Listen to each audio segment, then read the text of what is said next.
This is going to be called Spartan Memorial. It was built after World War II to commemorate the men and women who served in the armed forces.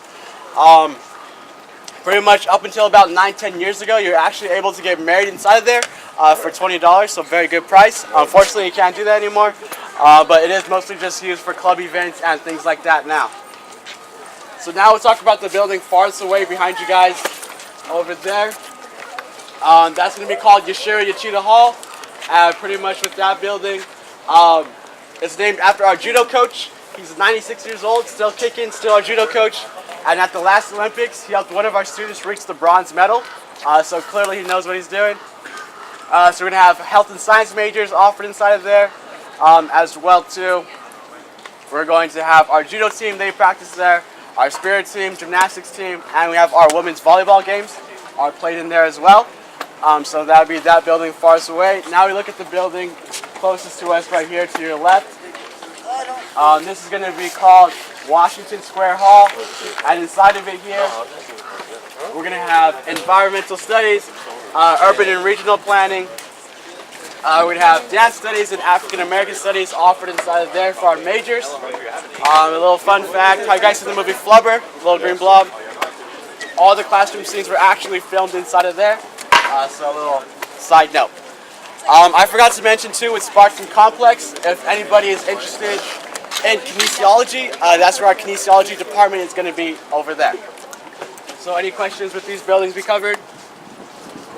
Nope. Okay, so we'll go ahead and keep walking over this way. Over here.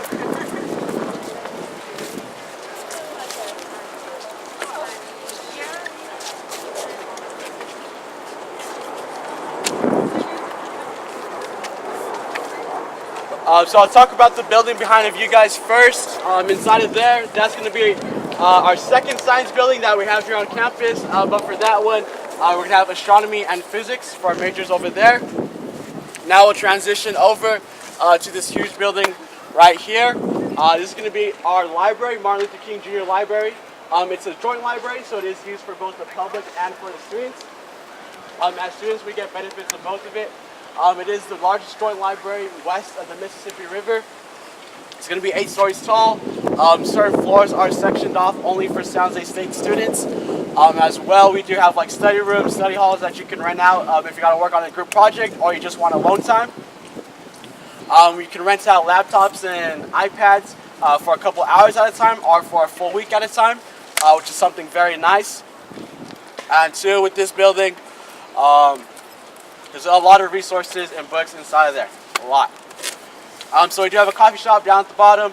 During finals week, it'll be open 24 hours for that full week. So definitely you'll see people grab their coffee, bring their blankets, make a makeshift fort, and camp it out the whole night. Getting ready for those finals. And when the architects first built it, they want students to actually get involved and utilize the resources that are offered there. So pretty much on the 8th floor, we have tables that make Pangea. So that's what the continents used to look like before they do now. We got revolving bookshelves. As well, you walk through certain aisles, you have the flickering of pages and the closing of books. And lastly, we have the largest collection of Beethoven outside of Germany. We even have a strand of his hair. Ooh, very cool, very cool. So now we'll move over to this building, this maroonish gray one. It's going to be called Hugh Gillis Hall. So we're going to have film, theater, drama. We're even going to have broadcasts offered inside there. So if you want to get your Ron Burgundy on, you can definitely do that over there. We do have our own radio station, 90.5.